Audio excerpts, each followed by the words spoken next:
Value Zone Hyper Mart Nandamuri Balakrishna గారిచే November 28న నాచారంలో గొప్ప ప్రారంభం.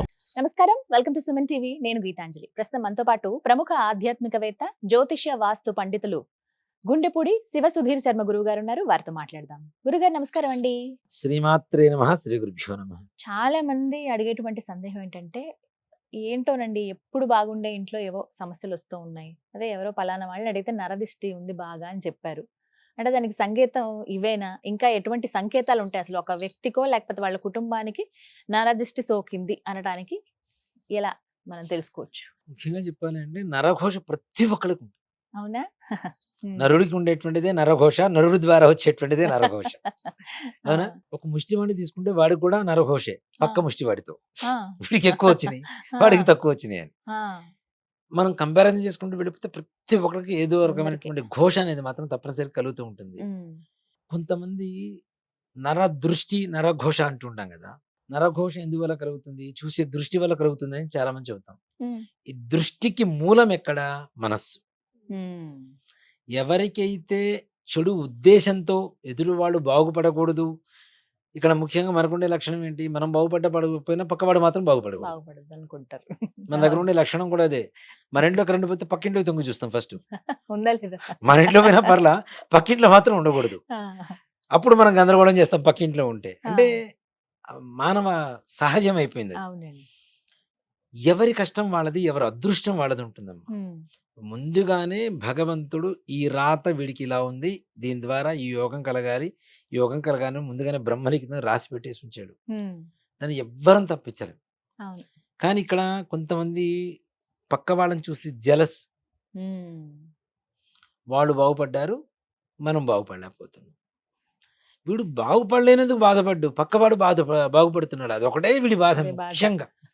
అవును. దీనివల్ల ఏమవుతుందంటే అదొక వ్యసనం లాగా మారిపోతుంది. వీళ్ళ మనస్సు ఉమ్, ఎవరిని చూసినా ఓర్చుకోలేని తత్వం.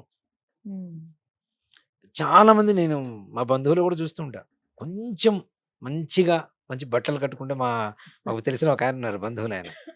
మంచి షర్ట్ వేసుకొని ఒకసారి కనబడ్డాను ఆయనకి. ఆ, చాలా బాగుందిరా షర్ట్ అన్నాడు. ఆ.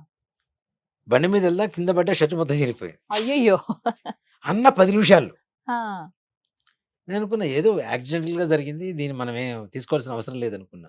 ఉమ్, అదే వ్యక్తితో దాదాపు 4-5 సార్లు నేను ఇట్లాంటి విషయాన్ని చూశాను. ఓ అమ్మో. నేను అనుకున్నా ఇది పొరపాటు కాదు, తప్పనిసరిగా దృష్టిపాటే ఇది ఆ, అని. అప్పటి నుంచి అంటే తప్పనిసరిగా ఉంటుంది. అది ఏంటి అంటేనమ్మా, ముందు మనసులో ఉండేటువంటి ఆలోచన ఎదుటి వాళ్ళని కుచిత భావం అంటాం కదా. ఉమ్, ఆ కుచిత భావం కుంచిత ఉన్నప్పుడు, స్వభావం. అవును. ఆ స్వభావం ఉన్నప్పుడు వాళ్ళు తప్పనిసరి ఎవరిని చూసినా కూడా ఆ రకమైనటువంటి ఇదే కలుగుతుంది. మనకంటే ఎలా తెలుస్తుందండి? సంకేతాలు ఏమన్నా ఉంటాయా? ముఖ్యంగా చెప్పాలి అంటే ఉమ్, మానవ శరీరం ఉమ్, దాని తొందరగా మనకి తెలియజేస్తూ ఉంటుంది. మన ఉమ్, శరీరం ఉమ్, చూడండి, ఎక్కడికైనా వెళ్ళొచ్చినప్పుడు బడలిక వేరు, ఆ, నరఘోష వల్ల వచ్చేటువంటి బాడీ పెయిన్స్ వేరు. ఆ. ముఖ్యంగా అలసట వేరేలా ఉంటుంది. అలసట ఇది వేరేలా ఉంటుంది, ఉమ్, ఇది వేరేలా ఉంటుంది. అలసటగా ఒక గంట సేపు పడుకుంటే తగ్గిపోతుంది మనకి, అవునా? కానీ ఈ దృష్టి ద్వారా వచ్చేటువంటివి ఒక 2-3 రోజుల వరకు దాని ఇంపాక్ట్ కనపడుతూనే ఉంటుంది. ఉమ్, ఇక విపరీతమైనటువంటి రాత్రి మొత్తం నిద్రపోయినా సరే మళ్ళీ పొద్దున్న లేకుండా ఆవలింతలతో మళ్ళీ. మొదలవుతుంది. ఆ, తప్పనిసరిగా ఆవలిస్తూనే ఉంటారు ఎంతసేపు. ఉమ్, అదొకటి. ఆ, అలాగే వీళ్ళు ఏదైతే సంపూర్ణంగా ఒక పని చేసి ఆనందపడుతూ ఉంటారో, ఉమ్, దీని మీద ఎవరన్నా చెడు దృష్టి కలిగింది, నరఘోష కలిగింది అంటే అది తప్పని పగిలిపోవడమో, కింద పడి విరిగిపోవటము, అయ్యో. ఇట్లాంటివి కూడా జరుగుతాయి. ఉమ్, ఎంత జాగ్రత్తగా పట్టుకున్నటువంటి వాళ్ళ దీంట్లో కూడా ఉమ్, ముఖ్యంగా అంటే అంత ఘోరంగా ఉంటుంది. ముఖ్యంగా ఉమ్, చెప్పాలి అంటే అలాగే మనం అనుకున్న పనులు ముందుకు వెళ్ళవు. ఉమ్, ఉమ్, చూడండి, మెల్లగా చాలా మంది అవుతుంది. సీక్రెట్ గా చేస్తుంటారు ఉమ్, ఏదైనా పనులు. ఉమ్. అసలు ఈ చేత్తో చేసే పని ఈ చేతికి కూడా తెలియదు. తెలియని కూడా తెలియదు. అవునండి. దేనికంటే వాళ్ళకి బాగా అనుభవం. ఆ, చెప్పడం ద్వారా పనులు పాడైపోతున్నాయి. చాలా సింపుల్, ఆహా. పెద్ద కష్టపడాల్సిన అవసరం కూడా లేదు. ఉమ్, దాంట్లో ఇంట్లో ఉండేటువంటి సమస్త రోగ భయాలు పోతాయి, ఓ. మృత్యు భయాలు పోతాయి, నరఘోష కూడా పోవడానికి మంచి రెమెడీ దొరుకుతుంది దాంట్లో. ఉమ్, కృత్తికా దీపోత్సవం అని చెప్పి చేస్తారు. ఉమ్, అది చాలా తక్కువ చోట్ల చేస్తూ అవును. ఉంటారు. ఉమ్. మనకి కృత్తికా దీపోత్సవం అరుణాచలంలో. చాలా బాగా జరుగుతుంది. అవును. చాలా బాగా చేస్తారు. ఉమ్, 500 కేజీల ఆవు నెయ్యి పోసి పెద్ద ఉమ్, ఒత్తి తయారు చేసి ఉమ్, వెలిగిస్తుంటారు. ఉమ్, దానికి మనకి అరుణాచల జ్యోతి అనే పేరు పెట్టారు కానీ ఉమ్, అసలు పేరు కృత్తికా కృత్తికా జ్యోతి. దీపోత్సవం అంటారు ఉమ్, దాన్ని. ఉమ్, కృత్తికా నక్షత్రం ఉంటుంది కాబట్టి. ఉమ్, దీంట్లో కృత్తికా నక్షత్రం వచ్చిన పౌర్ణమి రోజున చేయడం ద్వారా ఎంతమంది దేవతల అనుగ్రహం కలుగుతుందో కూడా చూడండి. ఉమ్, కృత్తికా నక్షత్రంలో పుట్టింది సుబ్రహ్మణ్యేశ్వరుడు, కార్తికేయుడు. ఉమ్, ఆయన అనుగ్రహం కలుగుతుంది. కృత్తికా నక్షత్రాధిపతి రవి కాబట్టి ఉమ్, సూర్యుడి అనుగ్రహం కలుగుతుంది. ఉమ్, అంతేకాకుండా పౌర్ణమి రోజున చేస్తున్నాం కాబట్టి చంద్రుడు. ఉమ్. చంద్రుడు సహోదరి ఎవరు? లక్ష్మీ లక్ష్మీదేవి. అమ్మవారు. లక్ష్మీదేవి ఎవరి హృదయంలో ఉంటుంది? విష్ణుమూర్తి హృదయంలో విష్ణుమూర్తి. ఉంటుంది. ఉమ్, లక్ష్మీనారాయణుల అనుగ్రహం కలిగింది. ఉమ్, మనం చెప్పబోయేటువంటి కొన్ని ద్రవ్యాలు ఏవైతే ఉన్నాయో సంపూర్ణమైనటువంటి శనీశ్వరుడికి సంబంధించినటువంటి ద్రవ్యాలు ఉన్నాయి. అలాగే జ్యోతి దీపారాధన, ఇది కూడాను. ఉమ్, దీపారాధన అగ్ని అంటే కుజుడు. ఉమ్. ఇంట్లో కళ్యాణం ఉంది, ఉంది.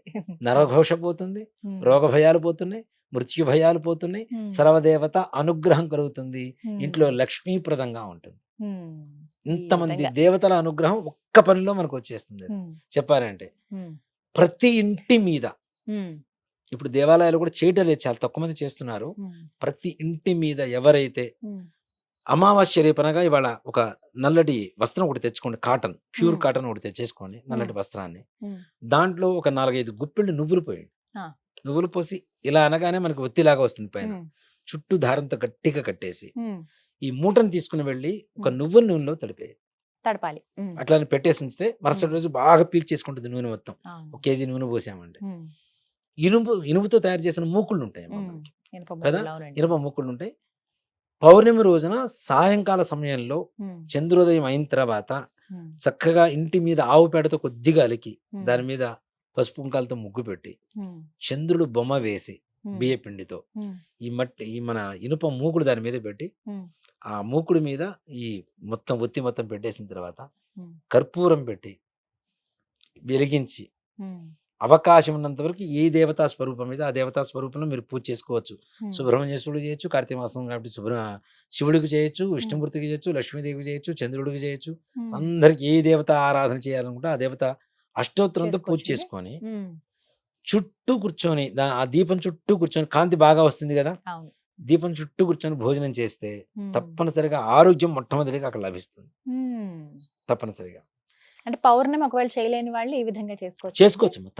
ప్రతి అమావాస్య అండి, ఏ అమావాస్యకైనా మంచిదా లేకపోతే కేవలం పౌర్ణమి, కార్తీక పౌర్ణమి మాత్రం. కార్తీక ఉమ్. పౌర్ణమి ఇది సంవత్సరం మొత్తం మనం వాడుకోవచ్చు. ఇప్పుడు ఇది మనం పౌర్ణమికి చెప్పబోయే చేయాలంట. పౌర్ణమి రోజు చేసింది ప్రతి రోజు మనం వాడుకుంటూ ఉండవచ్చు. ఈ బొట్టు ఒక మాట చెప్పండి, తిలక ధారణ కోసం తయారు చేస్తున్నటువంటి ఒక విధానం ఇది. ఉమ్, దీపం వెలిగించేసాం, పూజ ఉమ్. చేసుకున్నాం, చక్కగా కూర్చొని భోజనం చేసాం మనం. ఉమ్, కార్తీక పౌర్ణమి చంద్రుడు వెన్నెలలో, ఉమ్, చంద్రుడి కిరణాలతో చక్కగా మధ్యలో కూర్చొని భోజనం చేయడం ఆనందంగా ఉంటుంది అందరం కలిసి. ఉమ్, అలాగే ఈ మొత్తం దీపం మరుసటి రోజు మొత్తం కాలిపోయిన తర్వాత నల్లగా తయారవుతుంది. ఉమ్, ఇంతమంది దేవతల శక్తి దాంట్లో ప్రసరించిన తర్వాత ఉమ్, మనం దాన్ని తీసుకొని వచ్చి మెత్తగా నూరేసి ఉమ్. కొద్దిగా ఆవు నెయ్యి కలుపుకొని రోజు బొట్టు పెట్టుకుంటే ఎలాంటి ఘోషలైనా పోతాయి. ఆ, ఇలా పెట్టుకోవచ్చు. అక్కడ ఉన్న నువ్వులు, ఇనుము, ఉమ్, నల్ల వస్త్రం, సుబ్రహ్మణ్యేశ్వరుడు, శివుడు, ఇన్ని ఉన్నాయి కదా. విష్ణుమూర్తి, చంద్రుడు, ఉమ్, లక్ష్మీదేవి, కుజుడు,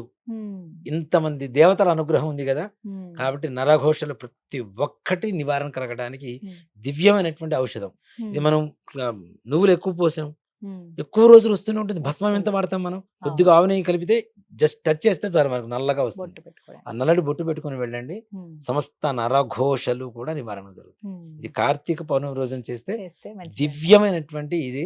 ఉమ్, దాంట్లో కూడా సైంటిఫిక్ రీజన్ ఉంటుంది మనకి. ఉమ్, ఒక మాట చెప్పాలంటే ఉమ్, మనకి కార్తీక మాసం చల్లదనం, కార్తీక పౌర్ణమి అంటే చంద్రుడు ఉంటాడు, ఇంకా చల్లగా ఉంటుంది. ఉమ్, నువ్వుల నూనె, ఇనుప పాత్ర, వీటి వల్ల వేడి ఎక్కువగా వస్తుంది. వస్తుంది. మన శరీరంలోకి ఉమ్, అతి చల్లదనం వల్ల శరీరం చల్లబడిపోతూ ఉంటే ఎంత ఉష్ణాన్ని కావాలో ఆ దీపం ద్వారా మన శరీరంలోకి చేరుతూ ఉంటుంది. ఉమ్. సంపూర్ణంగా ఆరోగ్యం ఈ ఉంటుంది. విధంగా చేయొచ్చు. ఉమ్, ఇట్లా చేస్తే నరఘోష నివారణ ఉమ్. కలుగుతుంది. ఇది మనం ఉమ్. కార్తీక మాసంలో, అంటే ఇప్పుడు మాత్రమే చేయాలి కదా, ఇప్పుడు ఉమ్. కార్తీక పౌర్ణమి కూడా వెళ్ళిపోతుంది కదా ఉమ్. అనుకుంటారు. ఉమ్, ఇలా కాకుండా మనం ఉమ్, ప్రతి నెల ఉమ్, ఒకసారి అమావాస్య రోజున ఉమ్.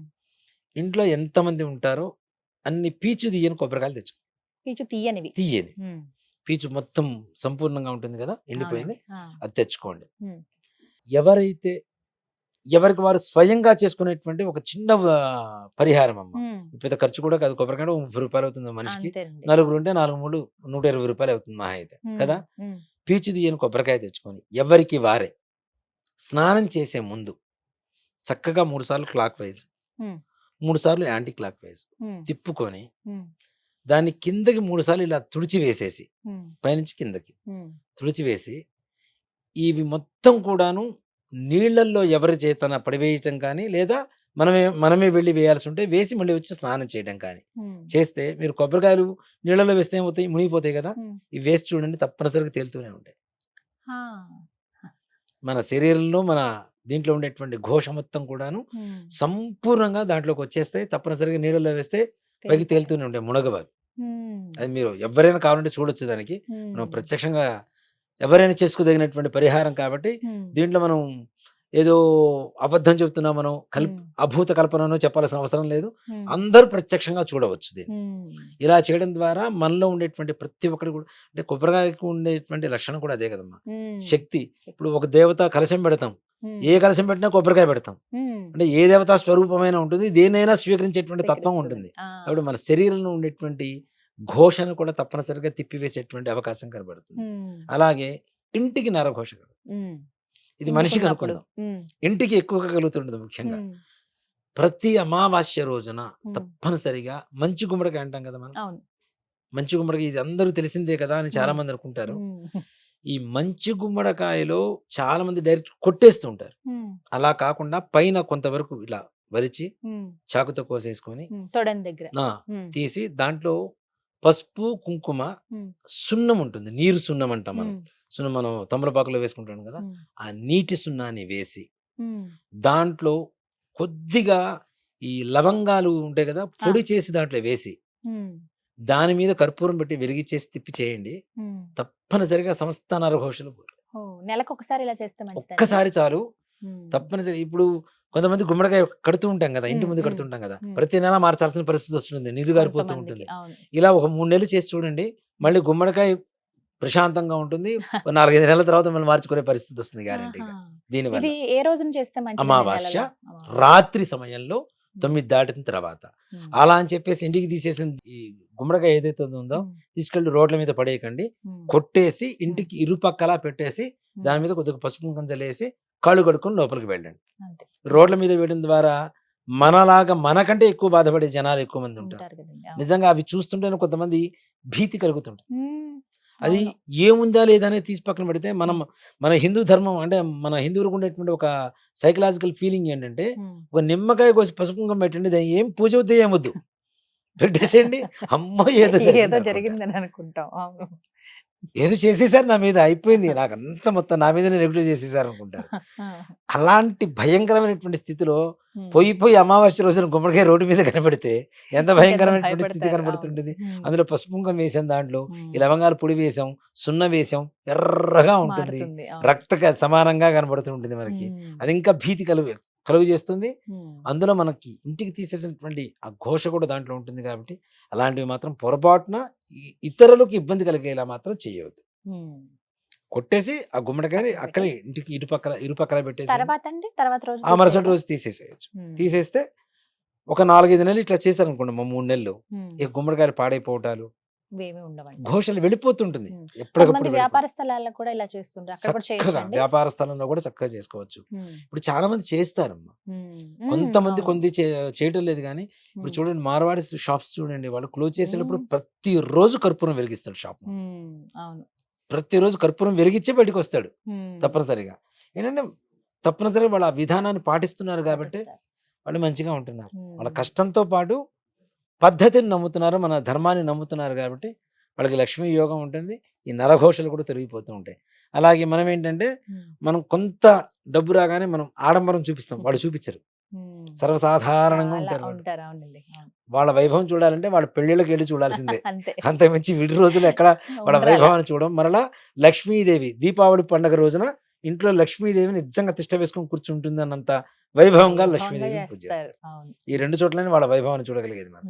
ఓకే. కాబట్టి ఈ ఇలా చేయడం విధంగా. అనేది వ్యాపార ఉమ్, సంస్థలకు చేయొచ్చు, అలానే పరిశ్రమలకి చేయవచ్చు, ఉమ్, ఇంటికి చేయవచ్చు. చిన్న చిన్న షాపులు ఉన్నా కూడా దానికి కూడా చేయొచ్చు. దాంట్లో ఉమ్, మన వంశ పరంపరగా వస్తున్నటువంటి అనేక రకాల దోషాలలో ముఖ్యంగా పితృదోషం, స్త్రీ శాపం, ఈ శాపాల వల్ల, దోషాల వల్ల భవిష్యత్తులో ఉండేటువంటి తరాలకి ఏవైతే ఇబ్బందులు కలుగు చేస్తూ ఉంటాయో, సంతానం, వివాహం, అనారోగ్యం, అలాగే ఆర్థిక సమస్యలు, రుణబాధలు, వ్యాపారం, ఉద్యోగం, ఇలా చెప్పుకుంటూ పోతే ప్రపంచంలో ఉండేటువంటి సమస్త బాధలకు కారణమయ్యేటువంటి ఈ పితృదోష, స్త్రీ శాప నివారణం కోసం ఒక్కటే ఒక పూజా కార్యక్రమం ఉంటుంది.